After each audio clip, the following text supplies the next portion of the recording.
Today on Design, Build, and Fix, trim molding and baseboard installation. On a scale of 1 to 10, it's about a 4. It's relatively simple. So let's dive right into that.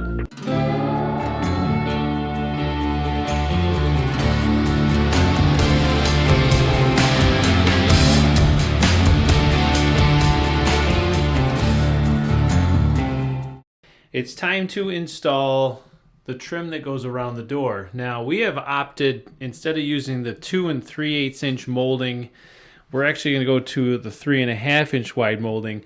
That's going to cause us a little bit of an issue. So we got a couple things we have to deal with here. So it's not going to be your relatively standard installation, because the distance from here to here is only about 3 1/16. So basically what I had to do is rip my molding to that width as it goes up, and then when it comes into here, you're going to have part of your other molding is going to be flattened off up there. We'll show you how that's going to be dealt with.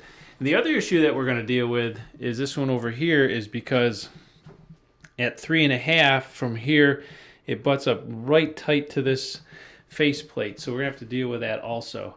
Now whenever you do a molding installation around a door, you're going to want to make sure that you look and see what happens here. You can see that this is relatively flush all the way down on this side, all the way down there. And if you look up here, it's also flush. But as you can see here, in order to get this door to be installed right, the bottom of the door had to be kicked a little bit that way. So if you take a look at the drywall compared to the door frame, it sticks out about 1/16 of an inch here, and as it goes down here, we're about maybe 3/16, maybe 1/4. And then by the time you get to the bottom, we're still at about 1/4. So in order for this trim to fit nice and flush here without having a big gap here, what I like to do is go through and literally just take a razor knife, cut this back as far as I can go, probably about that far, all the way down, to get rid of this, because the back side of your trim has a reveal to it. There's a little indent to the back side of that, which will help cause this to go a little bit flat. And so when you get down here where you have a bigger piece like that, less drywall here is going to allow that to sit a little bit closer here. And so we'll still have to probably put a little bit of caulk or something else in there to finish that up. But the good news is these doors are painted, so that shouldn't look too bad. So let me go ahead and show you how to get rid of this. Basically, you're just going to take a knife, come through, and you're just going to cut it back like this all the way down. Pull it out. And then make sure that whatever falls on the floor, because this grout has been just put down, you're going to want to make sure you suck that up and don't walk on it, because that'll drive it into it and change the color of your grout. So let's get this done. We'll show you the next step. All right, so as you can see, I've cut that back best that I can. I opened it up a little bit, even down here, so it gives me a little bit extra space, so that sits a little bit further back. Now the next thing I want to do is make this a little bit flatter. So the easiest way to do that is to take a hammer and to just bash the corner in, and it's going to cause some more of this to come out. You'll have to clean up a little bit more mess, but that's going to give that a little bit flatter surface to make this lay as flat as possible. So let me get that done and we'll show you what it looks like. All right, so as you can see, I spent a little bit of time, not too much time. I've bashed it in a little bit. It takes that edge off. It's going to allow that trim to sit a little bit closer, requiring a little bit less caulk to make it look nice. It didn't take long to do. So once that's completed, the next step, when you put casing around the doors, you have to decide whether I'm going to start putting that casing up first or I'm going to put that side up, and you're going to chase it around the door. And so I've opted to go to this side first, mostly because I have to go tight against this trim piece, or the faceplate, and it's going to give me a reveal here, which is going to be right about to there, which is going to fit just behind this strike plate. And so once I have this reveal, now I'm going to be able to create that reveal all the way around.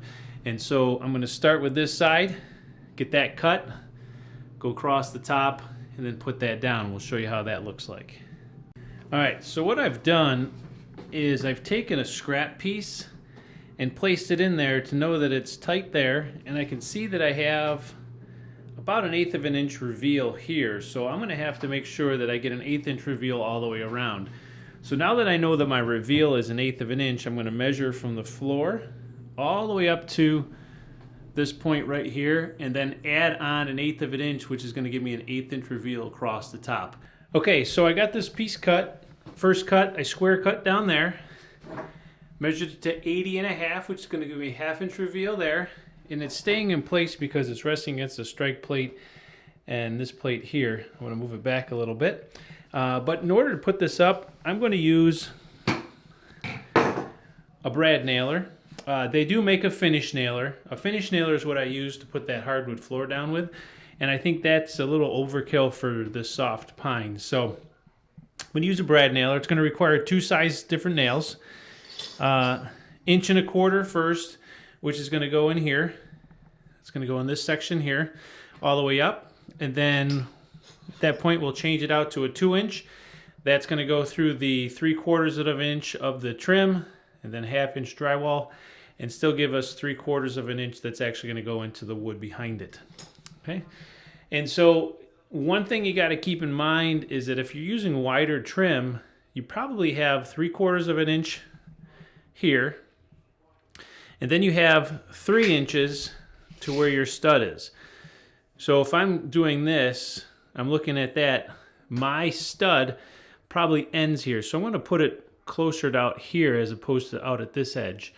And so we know that we have our edge of our stud because there's 2 studs there, because this is going to be the side of our box a little bit. So our stud's going to be in this place. So I'm not going to shoot for out here. I'm going to shoot for more in this area here to put that up.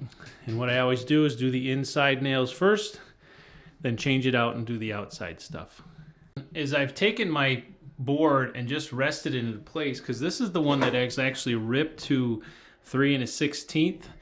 And so I'm going to push this all the way over against the wall, and I'm just going to mark right there, because that's where my reveal has to end when I'm doing this. I can't go any bit further. For my 45 to start, can't go any further than that because I'm pinned against the wall here. And so that's the reason I put that in. Now, one of the things I want to show you before we go on is this is just resting in place. And because I bashed that drywall back, if I push that, you can see that it holds relatively tight. I come down here, I'm pushing on where it hits the drywall, and you can see that it's still tight there. All the way down here where it was out by about 1/2 of an inch. If I push that really tight against the drywall, you can see that I have about a 1/16 of an inch gap.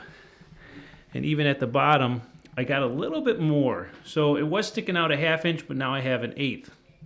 One of the things that I can do when I put this up is that when I tack this, I could easily tack it so it's tight, because basically my trim around the floor of my baseboard is going to connect into here. And then as I move it up, I can do the same thing. But as I come up here, because it sits flat completely here, I can literally brad nail it through here and not have to caulk anything up here. So that was time well invested in my mind. So I don't have to caulk as much. I can just put a bead of trim, or not bead of caulk, but I can just run paintbrush down here to seal that closed, and that's done. So what I'm going to do is measure from here to here, cut it at a 45, and put that piece up, and then I can just measure how big that piece is going to be and get this nailed up. All right, so let me show you what I'm doing here with my top piece. I've already cut this at a 45. As you can see, this is a piece that I've taken out before from a different spot. For some reason I didn't use it. I'm just going to fill those later. But anyway, I cut this at a 45, and then I cut this to the distance that I need. I marked it and cut it at a 45. And now I know that this piece here is only 3 1/16 of an inch wide. And so what's going to have to happen is at this very top, I'm going to have to cut this square so it butts into the wall. And so all I did was I took a speed square, one of these, and I placed it on here like this. right next to the mark. And then as you can see, I marked it with a pencil up here. And then all I did is I took a tape measure, 3 1/16, and I've marked it, and now I'm just going to cut that off square. Hopefully that should fit. All right, so when you get to the point where you have to start tacking the top, I tacked the bottom here all the way across. Now you're going to take that same 1¼ brad nail and brad down from the top into here. It's going to keep these two from coming apart. I always do from the top down as opposed from the side because it's one less thing I got to caulk and repaint. So I'm going to take a brad nail and shoot it down through here. All right, so now that the trim has been completely nailed in, one thing I want to show you is by taking that extra drywall out, that's a pretty tight seam without having any paint or caulk in there. As all the way down you can see, even to the bottom part here, where we are at about a 3/8 of an inch-ish or so out, you can see that it came in pretty tight, along with just this little bit here where it was the farthest out, but about a 1/16 of an inch, so that's relatively easily caulked and painted. So by spending that a little bit of time, it saves you a little bit of time on the caulk and paint end of things. So came out pretty good. Just a little caulk and paint in there, some wood filler. Those will be fine. We'll show you how to do that when we get the baseboard done. All right, so now it's time to put the baseboard in, and typically what I do is I chase myself around the room. I'm going to start here and work my way this way around the room until I get all the way back to the other side of the door casing. So basically all you're going to do is measure and cut, and the first piece you're going to put up is going to have a square corner on each end, because what you're going to do for the next piece that comes in, you're going to scribe that molding to the size and butt it into it, and we'll show you how to do that here next. But one of the things that you're going to want to do is to make sure you find the studs by using a stud finder and then actually drilling with a hand drill or a screwdriver, a screw into the wall to find the stud below where the molding is going to go. Now I built this house, and when I know that there's a screw here on the floor right here, I know there's a stud directly above it. I do that on purpose, so when I have to put the trim up or do changes or modifications, I don't have to find the studs. I know that my studs are actually going to be there, so this makes it relatively easy. And so normally what I do is I'll take a pencil and literally just lay it on the floor and point right at it, like that. Then I put the trim in place and brad nail it in. Again, because I'm putting molding on, it's going to go through 1/2 inch here, 1/2 inch there. We're using 2-inch brads on this, and you're going to want to definitely make sure you find the studs, because if you're taking a 2-inch nail and coming somewhere over in here, I know there might be electrical wires that come out that way, so you always want to make sure you find that stud. And so by using a nail or a screw and screw it in with your Phillips head screwdriver, you'll find the studs. So let's get this thing up and we'll show you the next cut. All right, so the first thing you're going to do in order to cope a baseboard together is measure the distance that you want it to be. This one happens to be 55.5. So I measured 55.5 and I'm going to cut it. Well, I already cut it. And so what you're going to do is cut it so it has an angle this way on it, so it exposes some bare wood, because what we want to do next is we're actually going to cut it straight down to here with the saw, and then we're going to use a coping saw and follow that line right there. So let me show you how this works.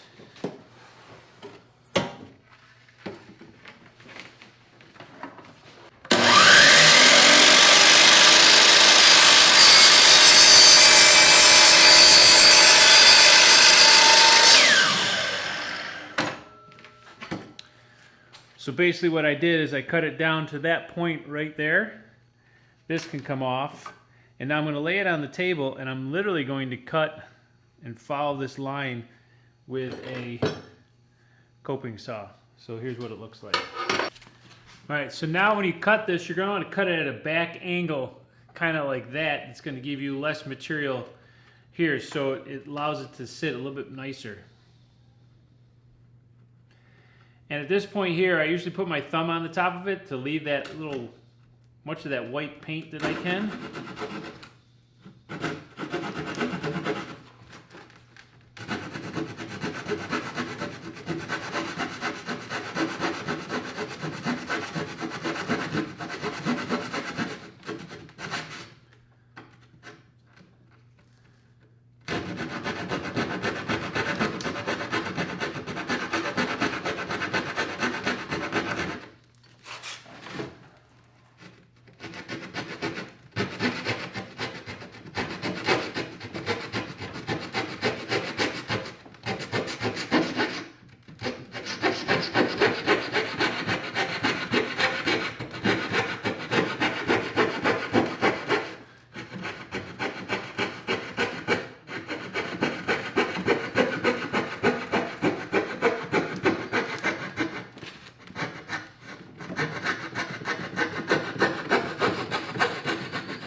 All right, so there you have it. So now the idea is, when it's done, it comes into the wall like that, and all it requires is a little bit of sometimes caulk, sometimes just paint, and you're good. All right, so when you're done, that corner has been coped, and the reason you want to use coping on your baseboard is because most of your interior walls of your house are not going to be exactly 45 degrees. It allows it to be a little bit open or a little bit closed as far as the 45-degree angle goes, and it hides a lot of that. So just a little paint or a little caulk or some wood filler in there will finish that up just nicely.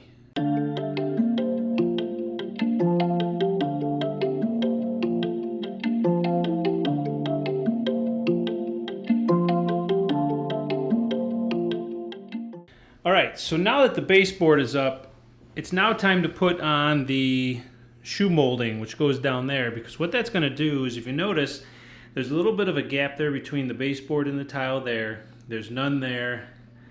And then at the corner there, there's a little bit right there. And then in that corner, it's fine.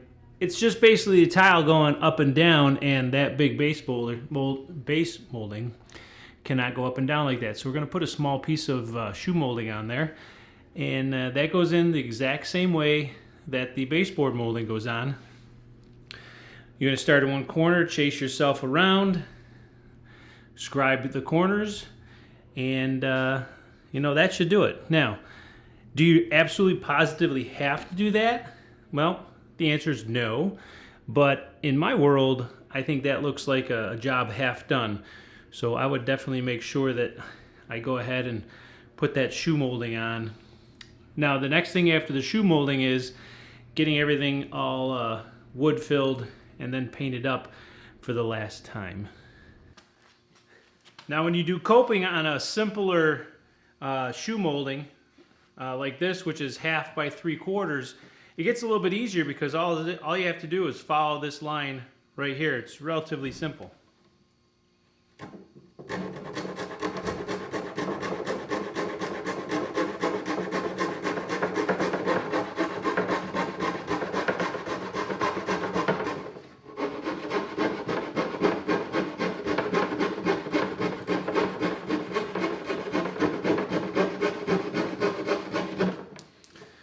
Now, the more accurate you follow that paint line, the better off you're going to be. And also keep in mind that you want this to not cut straight. You want it to cut at a back angle like that. That's going to give you this front part a tighter fit on that other piece of base or shoe molding.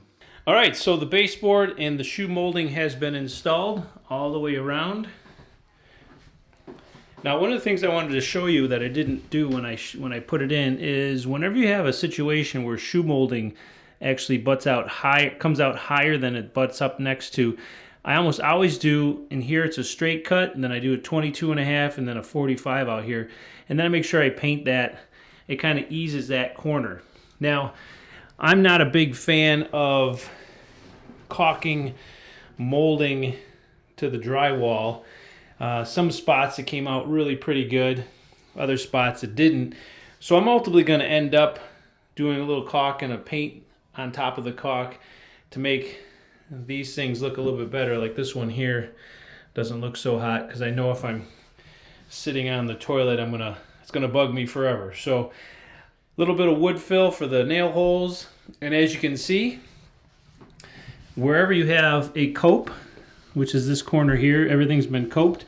You can see that the simpler the molding, the better that cope actually turns out. So if you take a look, that's relatively pretty good. And so just a little bit of wood filler and some paint will wrap this molding portion of the job up. All right, so now that the baseboard is all up, it's time to fill the nail holes and any cracks, and that usually happens with two different products. The first product that I use to fill the nail holes is this stuff here. It's this plastic wood. It's white. I'm going to paint over it, and that has to do with anything that's going to fill a nail hole or something that's a small crack. So for instance, we have that nail hole there, and everywhere where there's a nail hole. Now this right here is going to be filled with that also. But what I do with that is I fill it and then I take a drywall knife, push it against it to square it off to make it look nice. Now the seam here on the top, we're going to do that with some caulk. And then what I'm going to do is spread that out, and I'll show you how to do that here a little bit later.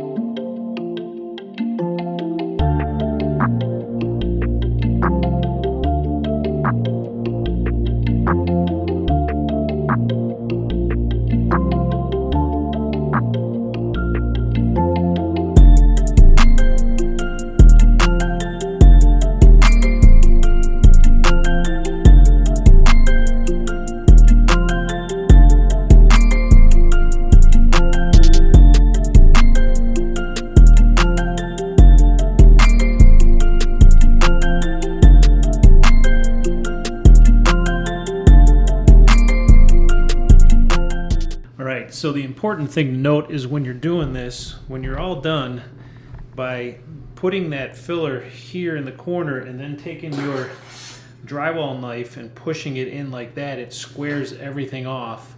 And when it squares it off, it looks like it was exactly perfect after you paint it, and it doesn't look like it was been filled. So you're going to do that in every corner where that coping didn't really come together best it should. And so all the nail holes get filled, and then we'll talk about how we deal with the top. All right, so now everything's been filled. Just keep in mind that the key to this being a good job is that you grab your drywall knives, square off your corners, and then the big thing after that is always make sure you run your finger over top of it to wipe off any excess stuff that's going to cause that to look weird with paint over it. Because keep in mind, paint is not going to make it smooth, it's just going to exaggerate the bumps that you have. So make it as smooth as possible and your paint job will come out fine. Alright, so now it's time to deal with the space that I have between the molding and the wall in itself. And traditionally I'm not a big fan of caulking that, but because this is a half bath and I'm going to be looking at it when I'm sitting in here, it's going to drive me crazy because I can see it. So we're going to caulk that. We'll show you how to do that. Out here in the hallway, same molding. You see there's a little bit of a space there also. But I left that because most of the time, basically, you don't see it much because you're just going to be walking by. So let's show you how to get a good seal here. All right, so in order to successfully caulk the top of your baseboard to your wall, you're going to need a few things. Paper towel, a wet sponge, again, your drywall knife, and most importantly, you're going to need your caulk gun with your caulk in it. And once you set this up, this is going to be the best way to get it done correctly is by setting it up correctly. And so what you're going to do is cut this at about a 45-degree angle. Give yourself so that the hole that's on the end is about 1/16 of an inch. So you've cut this diagonally and then square off the top a little bit. Because if you put too much caulk on, it's going to spread it onto the wall and it's going to be too difficult for you to get it off. So once you get this set up, put it in 45-degree angle so that the hole is about 1/16 of an inch. Usually about the same size as the poker that's on your caulk gun, and then square off the top. And that's going to cause that to be flush, smooth when you bring it through. All right, so the key to your success is adjusting how fast you're pulling the trigger and how fast you're pulling the gun across the surface you're trying to caulk. And it's one of those things you just have to play with. The ideal thing is you don't want too much. Less is better. So go a little bit faster than you think, and you can always go back and fix that. So we're going to put this bead of caulk here on the top. Make sure that the angle is down.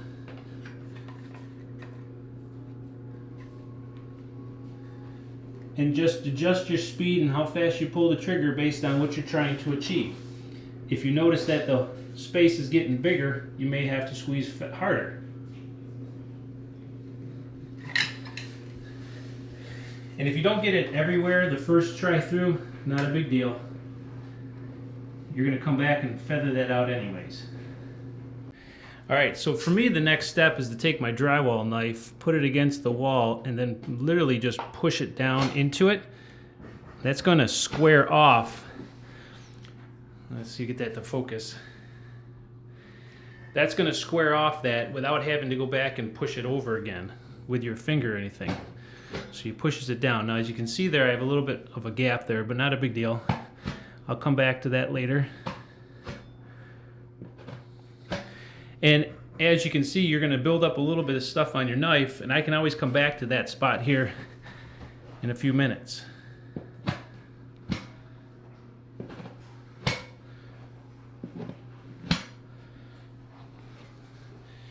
Trying to get my camera to focus here, sorry about that. Alright, so now I have a little bit left on here. I'm going to go back and see if I can get that little space there.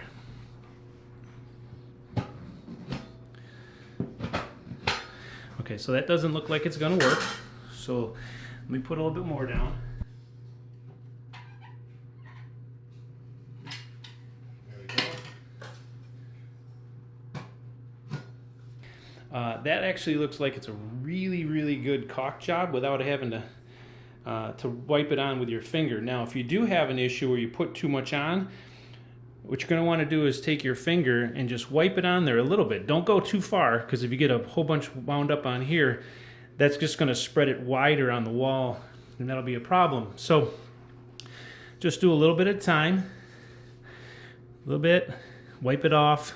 A little bit, wipe it off. Also put a little water on your finger, and once that's done, then you can go back with your sponge and wipe off all your extra. And I'm going to do this now with everything that I just did, even if there might not be a whole lot there, but it's going to wipe everything down and kind of smooth everything out.